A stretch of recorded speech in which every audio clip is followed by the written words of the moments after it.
Good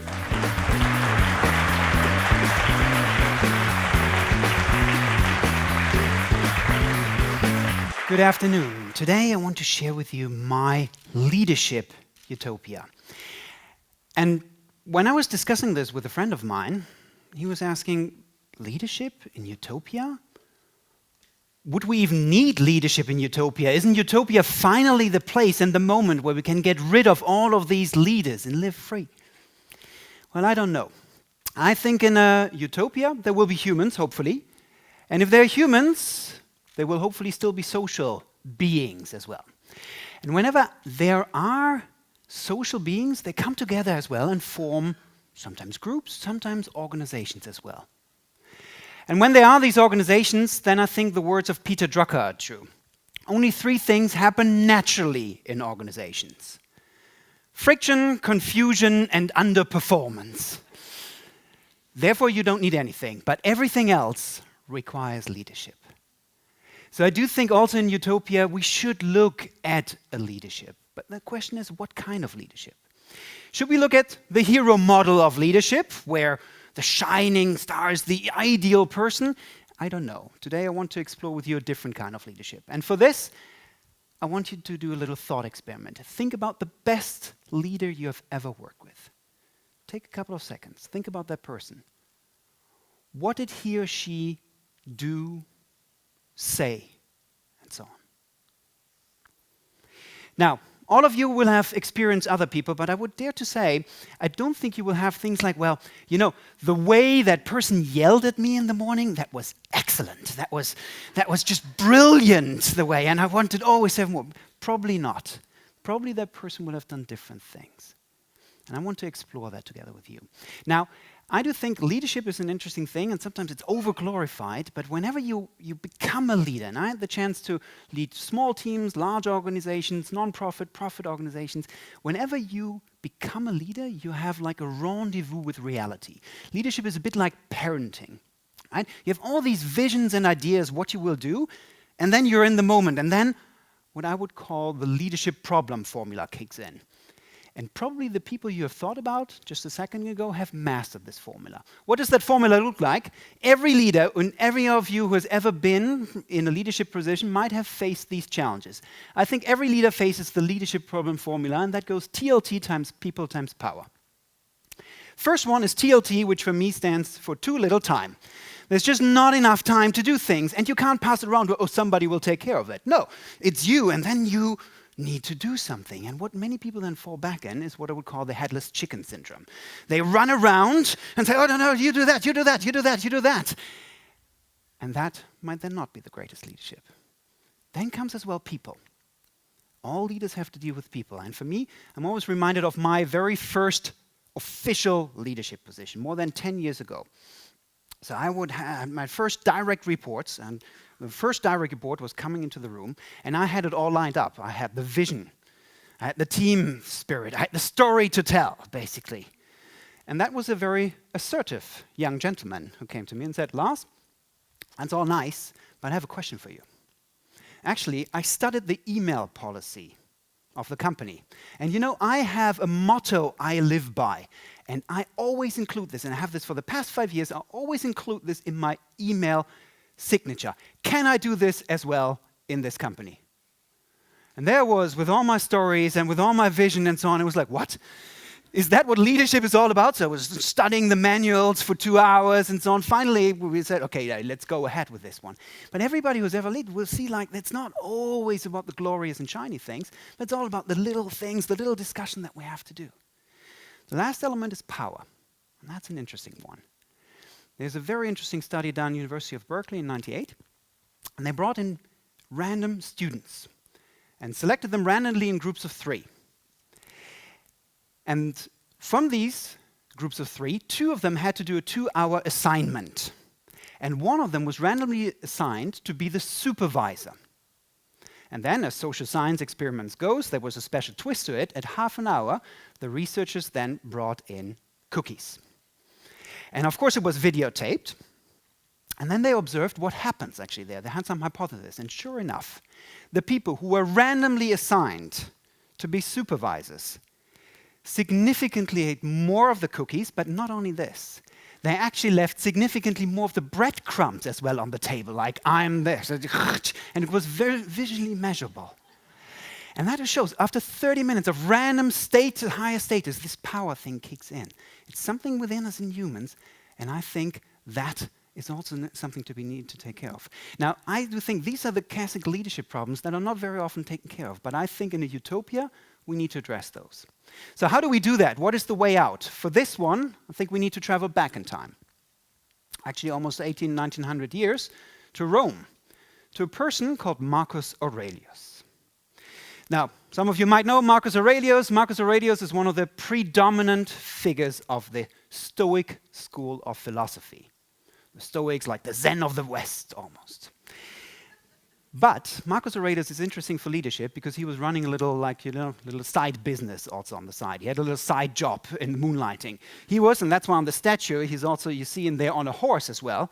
He was at the time as well, on top of being a philosopher, he had the side job of being the emperor of Rome at the time. And the historian William Irvine calls him actually the true beacon of enlightened leadership. He was supposed to be one of the last of the 5 good kings of Rome. Now, Marcus Aurelius, what we know of him, said things like this: the happiness of your life depends on the quality of your thoughts. He said, so act virtuous, use your time well, and be cheerful. Then, when you drop from life's tree, you will drop like ripe fruit. Now, can you imagine these words being uttered by some of the leaders like Trump and so on today? Most likely not really. What did he do? And we know a couple of things that were transmitted from this one. I think that is a sign for utopia leadership that we can dive into. He was focusing a lot of his time on a field which I would call self-leadership. Leading oneself first before going out and leading others. And I think that, in my leadership challenges, helped me enormously to actually face some of the challenges of the leadership formula that I've shared with you. The founder of Visa, D. Hawk, once said, if you want to lead, invest at least 40% of your time in leading yourself first before you go out to others. Now, how do you do that? And what I want to share with you are a couple of strategies that I've tested, that I've worked with, and so on, to really try to see what can we do with that field of self-leadership. The first strategy and the first field of self-leadership that is out there is self-awareness. When you become a leader, it's actually some of the crucial things to be self-aware of yourself, but it's getting more and more difficult. Any of you have ever been in a leadership position, if you've ever tried to ask for feedback, that's not so easy. Huh? You ask like, hey team, hey group, do you have some feedback? And very often what you encounter is the silence. Like in these ancient Western movies with these dust balls. Come on, some feedback. Yeah, brilliant, but everything's fine. And you know, no, that's not right. But you're signing the paycheck, basically. And they're like, no, great, brilliant. Now, there are some ways, of course, to learn to ask also for better feedback. But one of the things I think every leader can do is to check that for themselves. And one of the tools that I have is what I would call the character traits check.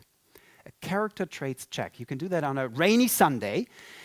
And do the following. Ask yourself, for example, what was the worst leader that you ever had? And then think what your face does then with this. This is me reflecting upon this. And then go further and ask, what did he or she do actually to be such a worst leader? Did he yell or did she yell? Or did he maybe withhold information? When I was doing this exercise, I was like, well, that bad leader, withholding information. And here comes now the trick in this tool. Give yourself a score from 1 to 5 for yourself. How good are you, for example, at sharing or withholding information? How bad are you at this one? And for me, that was like, oh, I'm actually not very good at this. So what is my plan to move that up, to become very good at this one? Because what we find bad in others will very often resonates also with ourselves. One of the key things to do from time to time. But if you do that, you will see also the vapor trail effect. You do that the next morning, you're fully engaged, but then, like one of these trails at the beginning, it's very sharp, but later on it goes, it fades away. And that's why what you can do is a strategy that Marcus Aurelius did every day. And that is self-reflection. Yeah? Taking just a couple of minutes during the day and thinking about the challenges that you have achieved, but also that you are maybe about to have during the day. Marcus Aurelius was famous for doing that in the night. For me, this 5-minute reflection, sometimes I did in the evening, sometimes also in the morning, going to Pain Quotidien, having a quick coffee, and then just opening my black book and just asking a couple of questions. What are the challenges that I'm about to say? How did my leadership go yesterday? How would the leader I would like to be do and face the challenges that I'm about to face today? Then asking this and putting this answer. And just 1 or 2 minutes of those, actually they're interesting studies, University of California, just 1 or 2 minutes of those can help raise your compassion level as well for others and maybe beat that cookie problem that we've talked about earlier as well before. Self-reflection, 2 to 5 minutes. And then we come to the last one, and that is self-regulation. You know, you've done your awareness, you've done your reflection, but you still will encounter the moments. You will still encounter the meeting, the discussions that you have, where people come in who've promised you, yes, I will do everything, I will have everything ready, and they come in the room and say, and let's talk it like, let's talk what?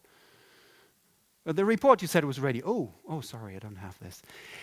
And all the other things, the people who challenge you think they should be on your side and you should be on the other side and so on. And all these moments that you will face as a leader, when these moments you think that, stop doing this, do what I told you now. And this is, of course, not the best leadership. But how do we best do that? Self-regulation. And one tool that has helped me enormously is what is called reframing. Reframing is a simple tool where you think, like, where you have this coming up, like, I want you to, no? You stop. And ask yourself for 1 to 2 seconds. Well, on a scale from 1 to 10, how important is that issue right now? With 10 being really my life goal, so to speak. Where is that? If it's a 10, well, then you better engage really fully in it. But maybe very often it's more like a 2 or 3 and so on. And that reframing, that taking a step back can help you enormously in actually addressing the situation. Small strategies, small things, but what I would encourage you to do is think about this when you have a leadership position. Invest this time in self-awareness, self-reflection, self-regulation, and in self-leadership in general before you go out and lead others. Because very often we hear about leadership like people want to lead others, we want to do everything. But why not start first with leading yourself?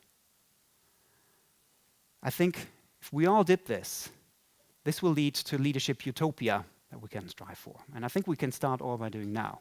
And hopefully if you all start doing now and somebody asks in 10, 20 years, maybe in our utopia, the question, who was the best leader that you've ever worked with?